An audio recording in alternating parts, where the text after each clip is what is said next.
Well, I'm wandering off the reservation today, but we're going to start on the reservation. We've been talking about the Good Shepherd, but this morning something came up. Oh, maybe I should start off correctly. This is Bob Clarkson, and is that so? Let's explore it. This morning I was at a meeting with several men, and the subject came up about how we place so much stock in things being organized, arranged, and in order. And yet, so much chaos exists throughout the universe. And yet, God created all of this. And yet, it says in Genesis chapter 1, and the earth was without form and void, and darkness was on the face of the deep, and the Spirit of God moved upon the face of the waters. In the beginning of the earth, we had a water ball void chaos. When the universe itself was formed, by God speaking it into existence, as I believe it, that He spoke and it came, that God created just by the power of His voice and His will, but it started the whole universe, set the whole universe in motion, and at the same time was full of chaos throughout the heavens. There are things out there called black holes and black stars and dark matter and mass and energy and planets and stars and solar systems and galaxies. And we see all this with the naked eye, only in a very small way, but with some of the most powerful telescopes ever invented, we see a lot of detail. But there's still a lot of disorder, disarray, and chaos.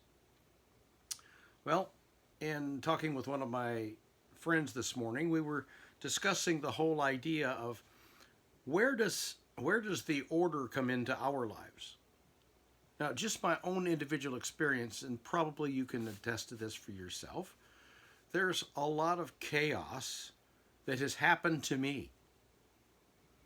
It hasn't just been smooth sailing, always comfortable, always financially sound, always smooth. There's been a lot of bumps and turbulence. Now, some of us have experienced far more turbulence than others, far more adversity and carnage, or chaos, if you will.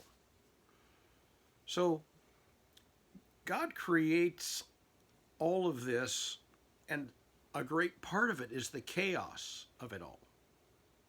And yet, in all of the chaos, as we see it, God sees it as having a lot of order, because He arranges things. He even arranges the chaotic things. Now, this gave rise to the question, is God responsible for the chaos? Monday morning, I had a mentoring session with a couple of women in South Carolina on a Zoom session. We were talking about this whole idea of did Satan do the bad things to Job, or did God do it? Well, obviously, many of you have probably heard messages about how God allowed Satan to do something. Well, God allows everything that happens, but greater than that, God actually purposes everything to happen. Now, whatever you believe, that's fine. But as for me, I have come to reflect over as many experiences and memories as I can jog to look for the fingerprints or the voice prints of God over those events.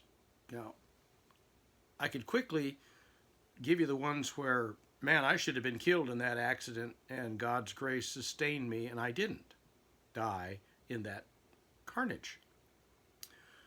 And I can point to several other near death experiences, near misses, and just amazing things where under normal circumstances, it seemed I should have been badly hurt or killed, and God's grace didn't allow it to happen. It prevented those things. So when you look at the book of Job, you look at all of a sudden this man who has done all the right things, prayed daily for his people, his kids, his grandkids, and their behaviors and all this, prayed for them, probably one of the most God-tuned, best related to God people that's ever been born. And despite all of his prayers and all of the smooth sailing and all of the wonderful things he had, God dispatched Satan and said, "Look at my servant Job. You think that he serves me only because I blessed him. Okay, do what you want to do. And we'll see."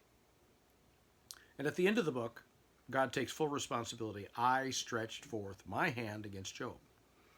So I began to rethink a lot of these issues in my latter years and reflecting on more and more of my memories, good, bad, and indifferent ones. And I began to see God's participation in everything in my life. I have now kind of concluded, for myself at least, that God actually is in every circumstance, every situation, every experience of every person who's ever lived. That God is there, like a doting father, watching over his children, doing everything he can without forcing them to do anything against their own will, to teach them how to live in a civilized manner and be in relationship with others. Well, the whole thing about relationship comes straight from the heart of God, actually straight from the very essence of God. It says in 1 John, I believe, that God is love. Doesn't just have it, he is love. So God, who is love, obviously had children like us, breathed life into us like he started with Adam and Eve, and it's gotten all the way down here to Bob.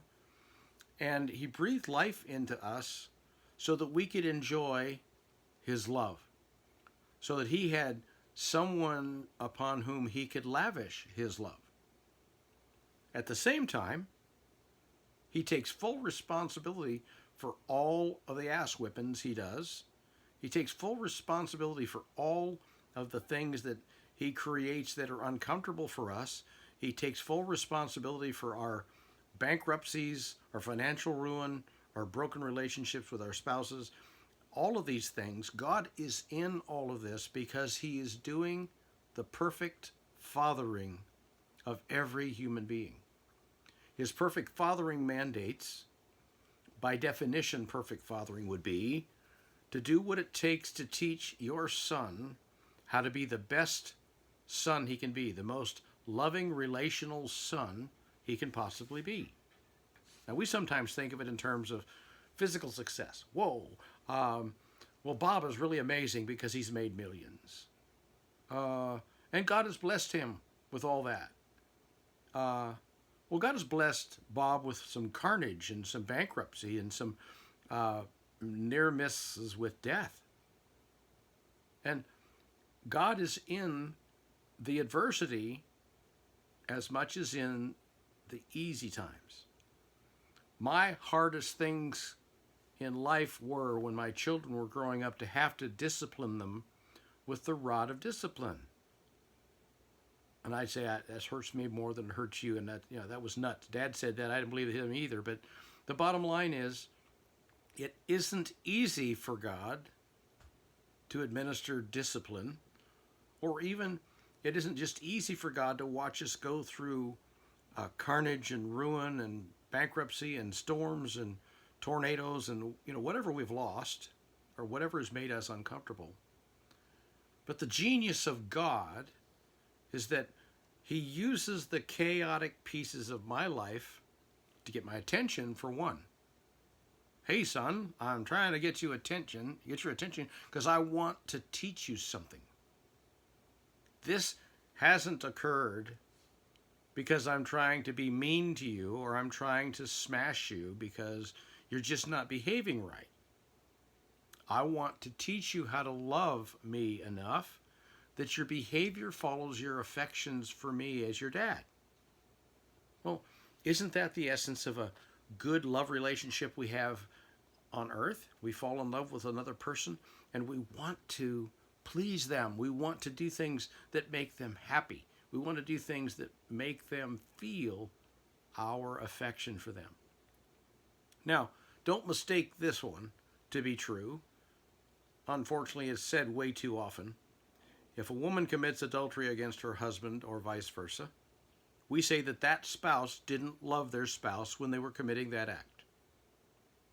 And we just extend that to, well, they just didn't love their spouse, period, which isn't at all the case. Just because I love my spouse doesn't mean I can't be tempted to be with another person in a wrong way in a moment of weakness. Obviously, in the moment while I'm committing that sinful act, I'm not concerned about whether my wife even knows about it. In fact, I'm hoping to keep it a secret probably. But it doesn't mean I don't love my wife. It just means in that moment I still committed a sin. So, unfortunately, like we take a man is remembered for his worst day, not his best day. Could have been tremendously successful, philanthropic, charitable, all those things. And one bad moment is showcased before the world, and the eulogy of the man is that he failed. Well, it's not about my eulogy. It's about how does my Father feel about me, and how does he use my adversities, my chaos, to my benefit? So the question came up. We actually went to the scriptures this morning in a meeting I was in, and we were in 1 Peter chapter 5, and I've put it up here on the screen for myself to look at, but I found it really, really amazing how I had misinterpreted this so much of my life. Humble yourselves, therefore, under the mighty hand of God, that he may exalt you in due time. What does it mean to humble myself? What is this chaos? What is this current tragedy here for? What is its purpose? Well, the mighty hand of God is very much the architecture of those circumstances that I'm having to go through. Totaled 2 cars, walked away, didn't get hurt. Should have died, but didn't. Humbling under the mighty hand of God. Well, I'm rarely humble toward God when I'm not even thinking about him. I got my calendar, I got my business, I got my family, I got my church, I got all my stuff to do. And God almost isn't in my thoughts except when I carve out a few minutes in the morning or in the evening or both to have time specifically dedicated to my conversation and relationship with him. If I did that to my wife and said, okay, I'll give you 20 minutes this morning or 30 minutes over breakfast, but I'm not going to talk to you again until tomorrow morning for the same 30 minutes. My marriage would not have lasted a month. Nobody wants that kind of relationship. Even God doesn't. So he says, humble yourselves under the mighty hand of God, that he may exalt you in due time. God has to do things that may humiliate me to remind me that he's there and to appreciate that he's not only there, that he actually cares.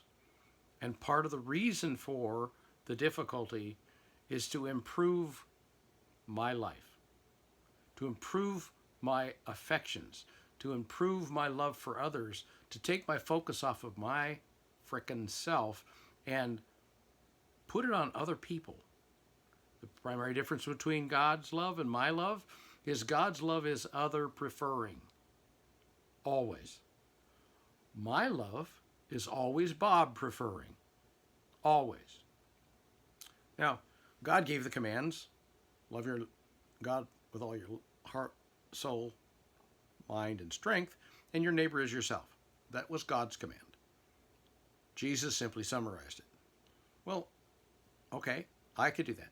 I was pretty good at doing those 10 command things. But Jesus comes along and he gives a new commandment to his boys that we got to do better than that.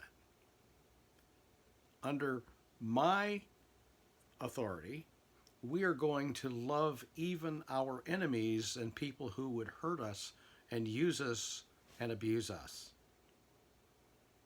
Can't do that. Bob can't do that. And you can't either in and of yourself. When it comes down to the final answer, and it's your life or the life of someone beside you, you'll say, shoot him. Let me live. We have this instinct for self-preservation, this instinct for, actually beyond that, we are self-sovereigns. We want to make all the rules, not just for ourselves, but for everybody else. And that's when we get in trouble, is making rules for everybody else. But it all comes back to this desire, the desire to take chaos, organize it to make it orderly. Look at most of the things in your life. You got a calendar going, you got appointments going, you got activities you do on a regular basis that you don't even have to be on the calendar anymore because you just do them automatically. But there's order that you have created out of your own disarray, disorder, chaos, and yet you still are anxious and you haven't humbled yourself under the mighty hand of God. But I'm going to go on with that 1 Peter 5 passage. It says, he will exalt you in due time. And how does he do that? By casting all your cares upon him, because he cares more about you than you care about yourself. God loves you more than you love you. And you love you a lot, if you're honest. Even if you, no, humble, I'm miserable, no. You're loving yourself and trying to get someone else's pity. Grow up. We are all self-governing free will agents by God's design. He birthed us and he gave us his attributes. A free will to choose what we want to believe, compassion, the ability to love and care about ourselves and others, rationale, the ability to think it through, what am I going to do with all these good feelings or bad feelings, and then an expressor that lets us blast verbally or crash into people violently or hug them or whisper sweet nothings in their ears.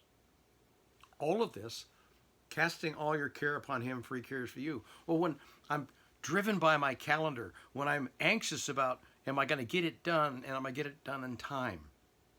God said, put the calendar down. Let me burn the thing. Why don't you look at my calendar? You can mark your little things that you have in mind this week or this month or this year, but then just relax. And if they're supposed to happen, we'll do this together spontaneously, but if it's not supposed to happen, let me cancel your appointment, even if I won't let you call to tell the other person that you're not going to be there. Well, when I cast all my cares, all my calendar calls, all of my appointments, all my duties and responsibilities on him, and as I walk through my day, I have him right here helping me make every decision I have to make today, and there's going to be a dozen or so, maybe more. I include him in every decision point, and I trust his decision over mine. If what he wants to do is not the same thing as I had for that hour, I'll do his, not mine, and not worry about the consequences. Because he cares about me, he wants me to be available to him so that he can use my lips and my arms to tell people I love them and hug them and care for them in behalf of Jesus Christ, whose body is now in heaven with God, but he uses our bodies by positing his Holy Spirit in us so he can activate us. But in the chaos is when we get the opportunity to help. People rarely turn to you for assistance if they don't need it. Matter of fact, probably never if they don't need it. But when we're struggling with things being out of our control is the time that we're often willing to let someone else assist. Other people or even God. Be sober and vigilant, because your adversary, the devil, is a roaring lion, walking about seeking whom he may devour. Okay? How does Satan devour us? None of us have seen Satan.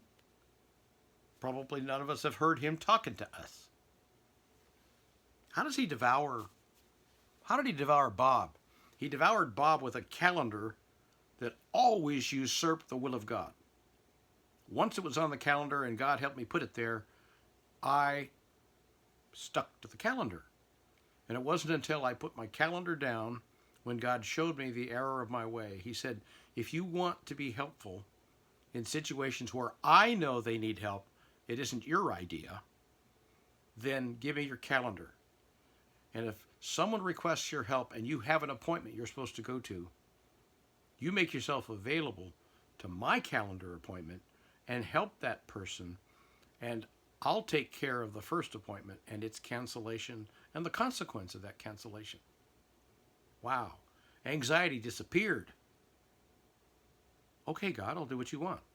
I'm going to build the calendar. I'm going to throw my events on God's calendar for me, but I just look up and see if he's changing it. Or all of a sudden, I'm on the road to the wrong place by homing pigeon instinct because he wants me to talk to somebody that I didn't even know he wanted me to see. I didn't even know their name, but he had to get me in the right place at the right time using my own homing pigeon instinct.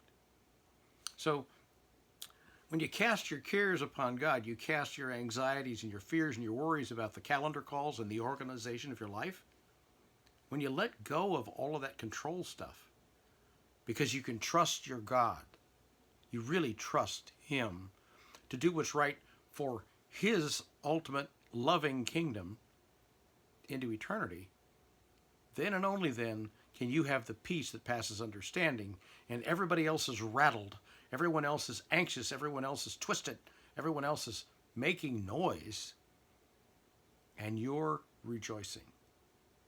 Your happiness becomes the same as your joy in the midst of adversity, because, as James said, welcome your friends, your trials as friends, because they're going to make a better person out of you.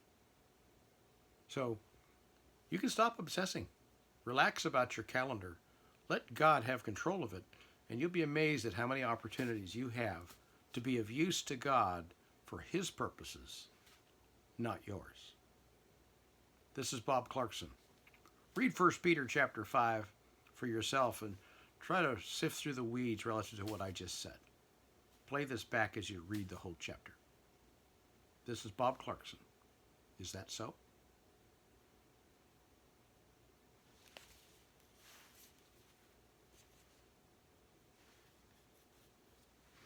Okay, any problems with it?